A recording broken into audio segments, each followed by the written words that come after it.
All rise. This court is now in session. The Honorable Judge Horwitz presiding. Be seated. Docket number SD 132618, the people of the state of New York versus Caroline Lee Corinthos. I will now hear opening arguments. The state intends to prove that far from being a broken woman, Carly Corinthos is cold-blooded and ruthless. A woman who, like her husband, considers herself above the law. Carly Corinthos deliberately and with the intent to kill shoved a young pregnant woman down the stairs. Her actions were not, as the defense would like you to believe, those of a woman suffering a break with reality. This was a deadly assault, committed by a woman capable of going to any extreme to get what she wants. Carly Corinthos is a mother who recently suffered the loss of a child, and she has been struggling mightily to accept the reality of a world without her son in it.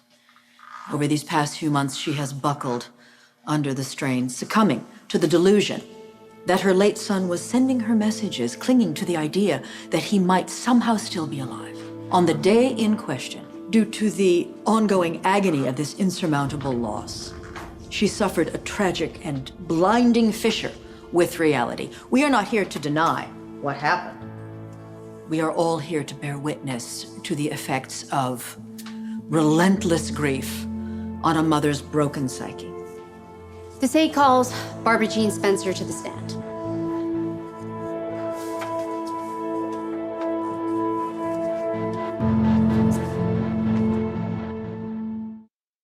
The truth, the whole truth, and nothing but, so help you God.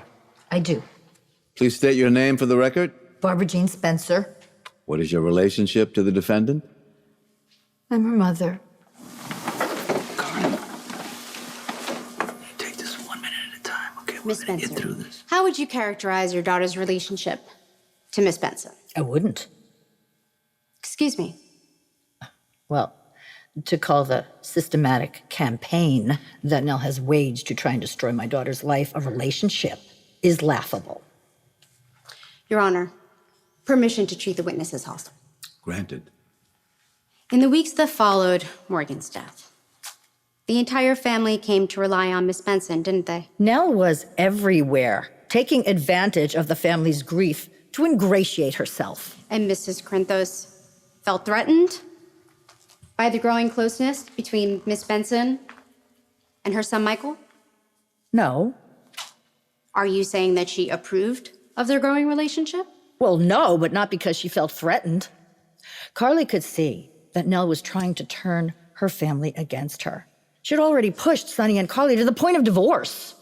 Are you suggesting that Miss Benson purposely preyed on your son-in-law with the intent of breaking up his marriage to Carly? Yes. Were you worried about your daughter's state of mind? Yes, Carly wasn't herself. She was nervous and jumpy and not sleeping well. So the closer it came to Nell's baby shower, the more agitated Mrs. Corinthos became. I didn't say that. Are you saying that she was pleased that the woman who had come between herself and her husband would soon be the mother of her grandchild? Of course she wasn't. Nell is a parasite. And Mrs. Corinthos would do anything to protect her family from someone she perceives as a threat, wouldn't she? Objection, Your Honor. The DA is testifying. Sustained.